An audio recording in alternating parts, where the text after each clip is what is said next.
Queen Velka the Starbreaker gripped the armrests of her obsidian throne so tightly that her razor-sharp claws left deep scratches in the black stone.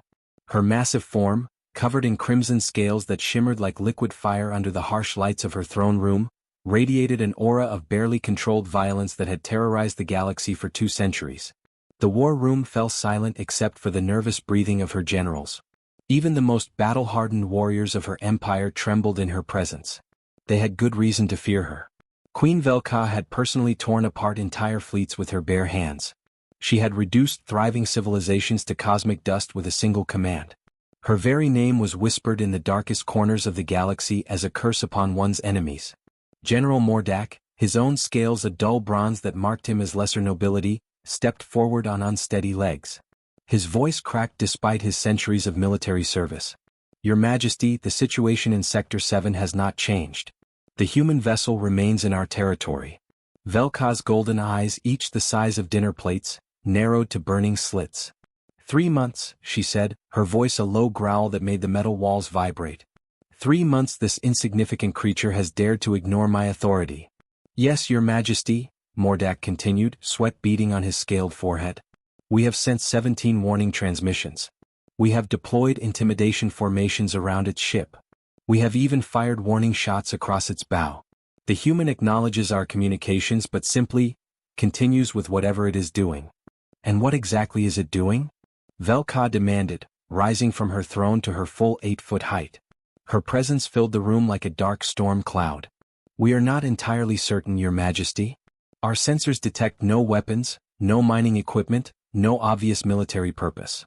The vessel appears to be conducting some form of scientific research on local plant life and stellar phenomena." Velka's mind reeled. In her 200 years of absolute rule over the Andromeda Spiral, no species had ever shown such complete disregard for her power. Pirates and smugglers fled the moment her patrol ships appeared on their sensors. Entire star systems had surrendered their wealth and resources at the mere mention of her name.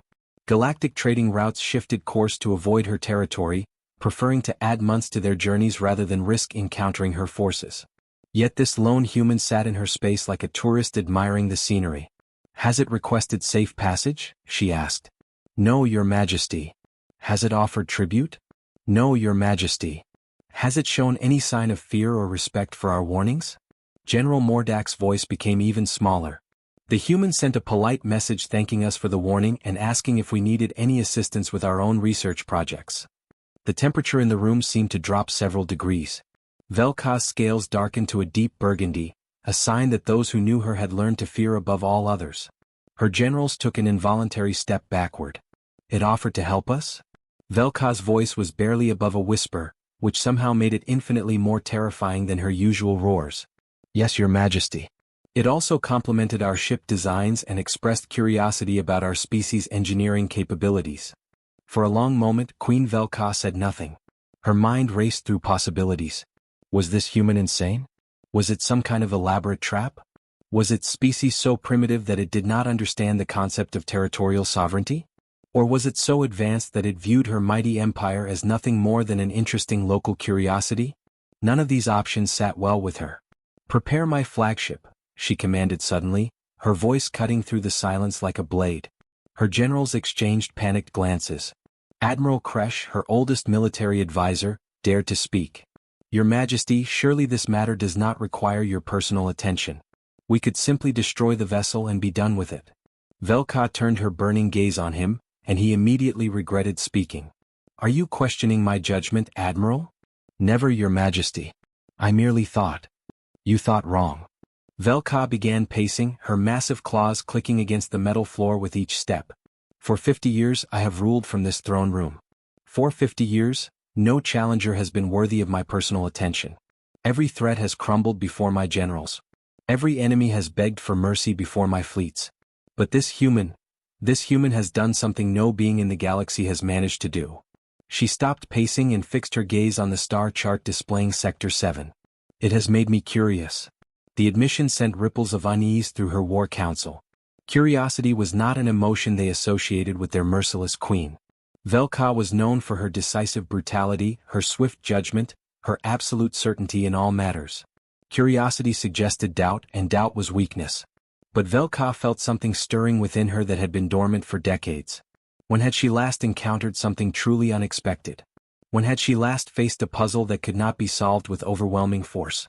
Your Majesty, General Mordak ventured carefully, what are your orders regarding the human? Velka's smile was sharp enough to cut steel. I am going to meet this creature myself. I will discover what makes it so fearless. And then. She paused, realizing she genuinely did not know how that sentence should end. Then we shall see. As her massive dreadnought prepared for departure, Queen Velka found herself experiencing something she had not felt in over a century, anticipation for an encounter whose outcome she could not predict. Dr. Kim Hwan barely looked up when the first proximity alarm began blaring through his tiny research ship. He was too focused on the delicate purple flower he had just collected from a nearby asteroid. The petals seemed to change color depending on the angle of light hitting them, a fascinating adaptation he had never seen before in his 15 years of studying alien plant life. The second alarm was louder, more insistent. Hwan glanced at his sensor readings and whistled softly.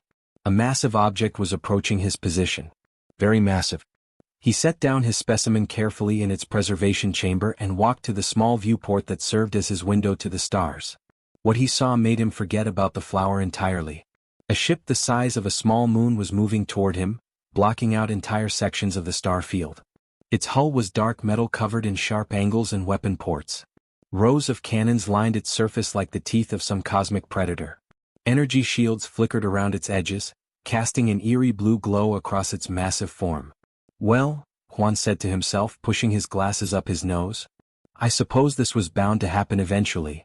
He had been working in this region of space for 3 months, collecting samples and cataloging the incredible variety of plant life that seemed to thrive in the unique radiation patterns created by the local star cluster. The warnings from the local military forces had been arriving regularly, but Hwan had assumed they were just routine territorial notifications. He had sent polite replies thanking them for the information and offering to share any scientific discoveries that might be useful to them. Apparently, that had not been the response they were expecting. His communication system crackled to life with a sound like thunder. The small holographic projector in his laboratory flickered and then stabilized, displaying a figure that made Hwan take an involuntary step backward. The creature that appeared before him stood at least 8 feet tall. Its body was covered in scales that shifted from deep crimson to bright scarlet as it moved, like liquid fire made solid. Each scale was perfectly formed, overlapping with its neighbors in a pattern that spoke of millions of years of evolutionary refinement. The being's head was elongated, with a powerful jaw filled with teeth that could easily tear through metal. But it was the eyes that truly commanded attention. They were pure gold, burning with an intelligence that was both ancient and utterly alien. Human, the creature spoke, and its voice carried such weight and authority that Hwan felt it in his bones. You will explain your presence in my territory. Choose your words carefully, for they may be your last. The threat was clear and immediate. This being radiated power and danger like heat from a flame.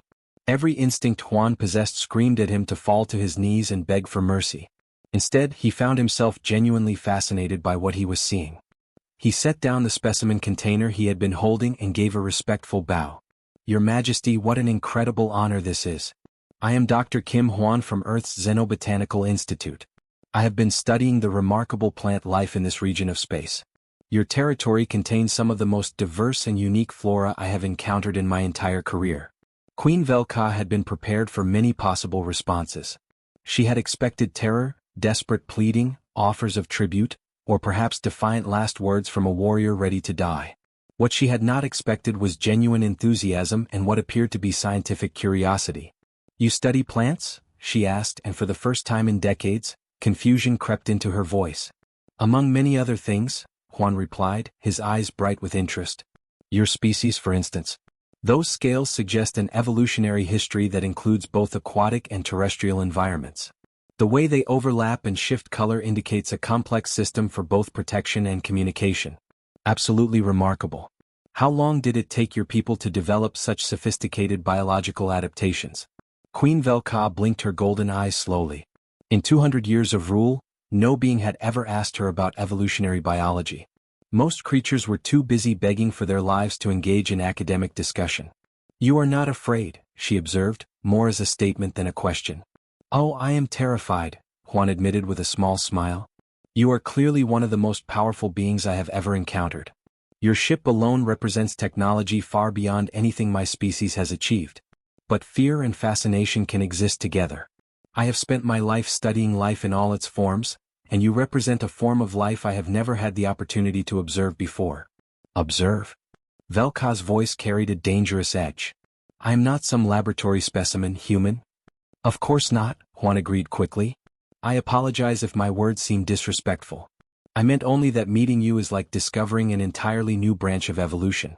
The intelligence in your eyes, the perfect design of your physical form, the obvious complexity of your culture and technology. It is all quite overwhelming from a scientific perspective. Velka found herself studying this small human with growing bewilderment. He was not much larger than her own hand, with thin limbs and soft skin that looked like it would tear if touched too roughly. His head was covered with dark hair that seemed to have no protective function whatsoever. He wore simple clothing and thick glasses that magnified his eyes, giving him an almost childlike appearance. Yet he showed no signs of the submissive terror that had become so familiar to her over the centuries. Instead, he seemed genuinely excited to be meeting her, as if she were some rare discovery rather than a force of destruction. What exactly do you want from my territory? She demanded. Nothing more than knowledge, Juan replied honestly. The radiation patterns from your local stars have created conditions that allow plant life to thrive in ways I have never seen before. I have been collecting samples and documenting the incredible adaptations these organisms have developed. With your permission, I would love to continue this research and perhaps share my findings with your own scientists. For the first time in decades, Queen Velka found herself completely speechless. What had started as a military interrogation in Queen Velka's war room had turned into something none of her generals had ever witnessed before. Dr. Kim Hwan sat in a chair that was far too large for his small human frame, his feet barely touching the floor, while the most dangerous beings in the galaxy surrounded him with weapons at their sides. Yet the human seemed completely relaxed, as if he were having tea with old friends rather than facing creatures who could end his life with a single claw swipe. The war room itself was designed to intimidate. Dark metal walls displayed the flags of conquered worlds. Holographic battle maps showed the vast extent of Queen Velka's empire. Trophy weapons from defeated enemies hung in cases around the room. The very air seemed heavy with the weight of countless victories and the fear of those who had dared to oppose the Starbreaker. But Dr. Juan appeared to notice none of this. Instead, he was completely focused on his small notebook, scribbling notes with obvious excitement as he spoke. So when you conquered the crystalline hegemony, Juan said, looking up at the Queen with bright eyes, what did you learn about their unique silicon-based biology? The applications for materials science must have been extraordinary. General Mordak, standing at attention beside the Queen's chair, shifted his weight uncomfortably. In all his years of service, no one had ever asked Queen Velka about the scientific aspects of her conquests. Enemies pleaded for mercy. Defeated leaders offered tribute. Diplomats spoke of surrender terms. But no one had ever shown curiosity about the actual nature of the species she had conquered. Queen Velka found herself leaning forward in her massive throne, her golden eyes reflecting something that looked almost like enthusiasm. They could reshape their bodies like liquid metal, she said, her voice losing some of its usual threatening tone. One moment they would be solid crystal, harder than diamond. The next they would flow like water through the smallest gaps in our ship hulls. I had never encountered anything like it in all my centuries of warfare. Fascinating, Juan murmured, writing quickly. That suggests they had developed some kind of molecular control system. Did they use this ability only for combat, or did you observe other applications? Velka paused, her massive claws tapping against the armrest of her throne. They built their cities by flowing into shape and then hardening. Their architecture was unlike anything I had seen. Smooth curves and impossible angles that seemed to defy the laws of physics. And their art. She trailed off, looking almost surprised at her own words. They created art? Juan asked, genuinely interested. Beautiful sculptures that changed form as you watched them. Music that was made of light instead of sound. I had forgotten about that until now. General Mordak exchanged glances with Admiral Kresh, who stood on the Queen's other side. Neither of them had ever heard their ruler speak of conquered peoples with anything approaching appreciation. Usually, her war stories focused on the efficiency of the destruction and the speed of the surrender. And the fungal collective you mentioned earlier, Juan continued, flipping through his notes. An entire species that shared a single consciousness? That raises incredible questions about the nature of individual identity and collective decision-making. Velka's expression grew distant as she remembered. They were perhaps the most challenging enemy I ever faced, not because of their weapons or their numbers, but because they thought so differently from any other species. When we captured one of them, we learned nothing because each individual contained only a tiny fragment of the whole. It was like trying to understand an ocean by examining a single drop of water. Did they maintain any sense of individual personality within the collective? Juan asked, his pen poised over his notebook. That is what made them so strange, Velka admitted. Each body had its own quirks, its own way of moving and speaking. But their thoughts and decisions came from somewhere larger. They could sacrifice individuals without hesitation because death meant nothing to a mind that existed in millions of bodies. Yet they would mourn the loss of a single flower because all of them felt its beauty. As the hours passed, Velka's generals watched in growing amazement as their feared queen described battle after battle. But instead of recounting the usual details of destruction and conquest, she found herself remembering things she had not thought about in decades. The way the crystal beings had sung as they died, creating harmonies of light that painted the darkness of space in impossible colors. How the fungal collective had offered to teach her species the secrets of perfect cooperation before she destroyed their home world. The incredible mathematical achievements of the silicon minds, who could calculate the movement of entire star systems in their heads. Dr. Juan listened to every word with genuine fascination, asking questions that made the queen see her own experiences through completely new eyes. He wanted to know about the architecture of destroyed cities, the social structures of extinct civilizations, the artistic achievements of conquered peoples. He showed no interest in the military tactics or the efficiency of the destruction. Instead, he seemed to mourn each lost culture like a unique book that had been burned before anyone could read it.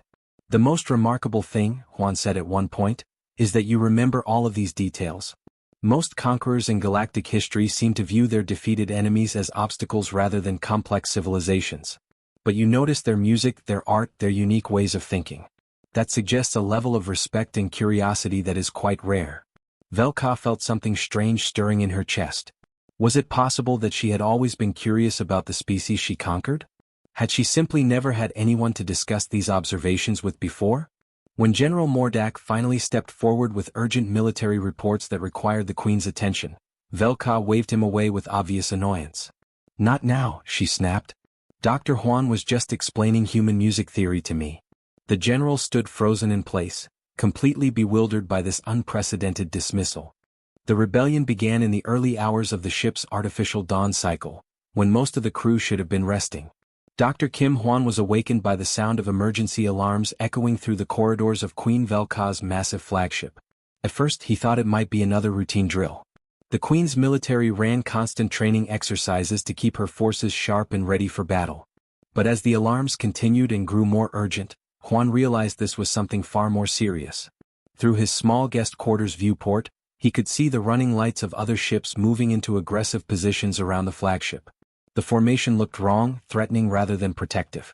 Juan quickly dressed and made his way through corridors filled with confused crew members. Some looked frightened, others angry. Groups of soldiers huddled together, speaking in hushed, worried voices. The usual discipline and order of the ship seemed to be breaking down.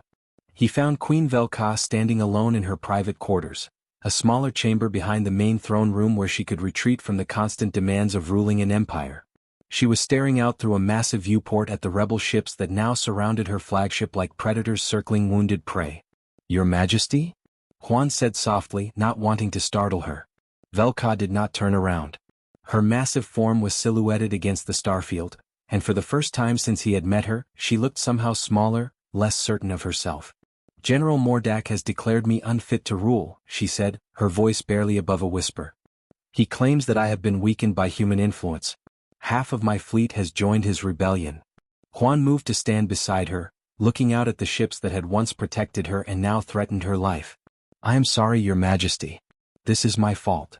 "No," Velka said, finally turning to look at him with those golden eyes that now seemed filled with uncertainty rather than their usual burning confidence. "They are not entirely wrong, Dr. Juan. You have changed me. These past few days, talking with you about the civilizations I have conquered, hearing you speak of them as cultures worth preserving rather than obstacles to be destroyed, I find myself questioning everything I once believed. Is that such a terrible thing?" Juan asked gently. Velka's claws scraped against the metal floor as she shifted her weight. "For a ruler who has maintained power through fear and absolute certainty? Yes, it may be fatal." They stood in silence for a moment, watching as more ships moved into position around them. Juan could see weapon systems charging, the telltale glow of energy building in cannon arrays. "Your Majesty," Juan said carefully, "may I make a suggestion?" Velka looked at him, and he could see something desperate in her expression, as if she were grasping for any solution that might not end in massive bloodshed. "You have told me about dozens of species you have conquered over the centuries," Juan continued. "What if, instead of fighting your own people, we tried to contact some of them? Not as former subjects, but as potential allies." Velka's laugh was bitter and short. "Impossible. They hate me. They fear me. I destroyed their fleets, conquered their worlds, forced them to submit to my rule. Why would any of them help me now?" "Perhaps," Juan nodded thoughtfully. "But you also did something else, didn't you? You protected them from other threats. You brought order to chaotic regions of space. You prevented wars between neighboring systems. Some of them might remember that your rule, however harsh, was better than the alternatives they faced. You cannot possibly believe that any of the species I conquered would come to my aid," Velka said, but there was a note of hope in her voice that she tried to hide. "Let me try," Juan said simply. "What is the worst that could happen? They refuse to help, and you face this rebellion with the forces you have now. But if even a few of them remember your protection more than your conquest." Over the next 3 days, Dr. Juan worked tirelessly at the communication systems, sending careful messages across the galaxy. He did not ask the conquered species to fight for Queen Velka. Instead, he spoke of stability and order, of the chaos that would follow if the Empire collapsed into civil war. He reminded them of the other threats that lurked in the dark spaces between stars, the pirates and raiders who would return if the Queen's protective fleet was destroyed. Most importantly, he spoke of Queen Velka not as a conqueror, but as someone who had learned from her encounters with their civilizations. He shared recordings of their recent conversations, where the Queen spoke with respect and even admiration about the unique qualities of the species she had defeated. General Mordak grew impatient as the days passed. He sent increasingly aggressive demands for the Queen's surrender, threatening to destroy the flagship if she did not abdicate immediately. But Velka, encouraged by Juan's quiet confidence, decided to wait. On the morning of the 4th day, the first ship arrived. It was a vessel of flowing crystal and light, beautiful and impossible, clearly built by the crystalline hegemony. Then came another and another. Ships that seemed to be grown rather than built arrived from the fungal collective. Sleek metal craft that moved with perfect mathematical precision came from the silicon mines. Within hours, dozens of alien vessels from across the galaxy had positioned themselves between Queen Velka's flagship and the rebel fleet. General Mordak found himself facing not just his queen's remaining loyal forces, but a coalition of species that had not cooperated with each other in centuries. They were united by Dr. Juan's patient diplomacy and, surprisingly, by their respect for the ruler who had, in her own violent way, protected them from far worse fates. The rebellion crumbled without a single shot being fired. Faced with overwhelming opposition and the clear message that the galaxy preferred Queen Velka's harsh but stable rule to the chaos of civil war, Mordak and his co-conspirators surrendered. As Juan watched the rebel ships power down their weapons, he realized that sometimes the greatest victories came not from superior firepower, but from helping others see possibilities they had never imagined before. 1 year had passed since the failed rebellion, and the massive flagship that had once been Queen Velka's instrument of conquest had been transformed into something the galaxy had never seen before. Where weapon bays once held devastating cannons, there were now laboratories filled with delicate scientific equipment. The dark metal walls that had once displayed the banners of conquered worlds now showed star charts marking unexplored systems and research stations. The war room where generals had planned battles had become a conference center where species from across the galaxy gathered to share knowledge and solve problems together. Queen Velka stood on the observation deck, her crimson scales catching the light from a nearby star as she gazed out at the vast emptiness of space.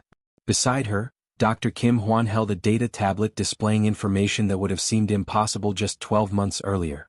The small human looked exactly the same as when they had first met, still wearing his simple clothes and thick glasses, still radiating the same quiet enthusiasm for discovery that had changed the course of galactic history. The preliminary scans suggest at least 3 potentially habitable worlds in this system, Hwan reported, his voice filled with the excitement that Velka had learned to associate with new scientific discoveries. The crystalline hegemony's geological surveys, combined with the fungal collective's atmospheric analysis, indicate conditions that might support entirely new forms of life. Velka nodded slowly, her golden eyes studying the distant planets that hung like jewels against the darkness. A year ago she would have evaluated those same worlds in terms of strategic value, mineral resources, and the military strength required to conquer them. Now she found herself wondering what kinds of creatures might have evolved in those alien environments, what unique adaptations they might have developed, what they might teach the galaxy about the infinite creativity of life itself. The atmospheric readings are particularly interesting, Juan continued, scrolling through pages of data. Planet 2 shows chemical signatures we have never encountered before. The fungal collective believes they may indicate a form of photosynthesis that works with infrared light instead of visible spectrum. If they are correct, we might find plant life that can thrive in conditions we previously thought impossible. And if there are plants, Velka said, there may be creatures that feed on them. Perhaps an entire ecosystem built around principles we do not yet understand. It still surprised her how natural these conversations had become. Where once her thoughts had turned immediately to conquest and control, now she found herself genuinely curious about the mysteries that each new discovery might reveal. Her reputation throughout the galaxy remained as fearsome as ever. Pirates still fled at the mention of her name. Corrupt officials still trembled when her ships appeared in their star systems. But now, alongside that fear, there was something new. Scientists sent her reports of unusual phenomena they could not explain. Explorers came to her with maps of uncharted regions. Even former enemies brought her their most challenging problems, knowing that she had access to resources and knowledge that no one else in the galaxy could match. "Your Majesty," came a voice from behind them. Velka turned to see her new science officer, a young member of the crystalline hegemony named Tekvar, whose body flowed like liquid silver as he moved. A year ago, the idea of accepting a former enemy as a trusted advisor would have been unthinkable. Now, Tekvar was one of her most valued crew members. "We are receiving a distress call from the Outer Rim colonies," Tekvar reported, his voice carrying the musical quality that was characteristic of his species. "Pirates have been attacking the mining settlements in the Kepler sector. The local authorities are requesting assistance." Velka's eyes flashed with their old fire, and for a moment she looked exactly like the terrifying conqueror who had once dominated the galaxy. "Set course immediately," she commanded, her voice carrying the authority that had once made entire fleets surrender without a fight. But then she paused, and when she spoke again her tone was different. "Remember our new protocols. We protect the innocent, but we do not pillage the defeated. Offer the pirates a chance to surrender. If they refuse, disable their ships rather than destroy them. And make sure our medical teams are ready to treat any civilians who have been injured." Tekvar's crystalline form rippled in what Dr. Juan had learned was the hegemony equivalent of a nod. "Of course, Your Majesty. Should we also deploy the rehabilitation counselors for any pirates who choose to surrender?" "Yes," Velka agreed. "Many of them are probably just desperate people who turned to crime because they saw no other options. If we can give them better alternatives, we may prevent future attacks." As the massive ship began to change course toward the threatened colonies, Dr. Juan smiled quietly to himself. The transformation he was witnessing still amazed him. The galaxy's most feared ruler had learned to channel her incredible strength and resources toward protection rather than destruction, toward understanding rather than domination. Through the viewport, he could see escort ships from dozens of different species moving into formation around the flagship. The same coalition that had saved Queen Velka during the rebellion had evolved into a permanent alliance of exploration and mutual defense. Species that had been enemies for centuries now worked together, sharing their unique abilities and knowledge for the benefit of all. The pirates threatening the mining colonies had no idea what they were about to face. They probably expected to encounter a small patrol ship or perhaps a poorly equipped militia. Instead, they would find themselves confronting the combined might of Queen Velka's reformed empire, backed by the most advanced scientific and military cooperation the galaxy had ever seen. But more importantly, they would be offered something that pirates rarely received: a genuine chance at redemption and a better life. As the stars shifted outside the viewport, Dr. Juan reflected on the lesson that had transformed not just one ruler, but an entire galaxy. In the end, humanity's greatest contribution to the cosmos had been something that no other species had expected: genuine curiosity about others, the patience to see potential enemies as fellow travelers in the vast mystery of existence, and the wisdom to understand that true strength came not from the ability to destroy, but from the courage to preserve, protect, and learn from the infinite diversity of life itself. The galaxy's fiercest queen had become its greatest guardian, and the universe was a richer, safer place because a small human scientist had dared to see her not as a monster, but as someone capable of growth and change.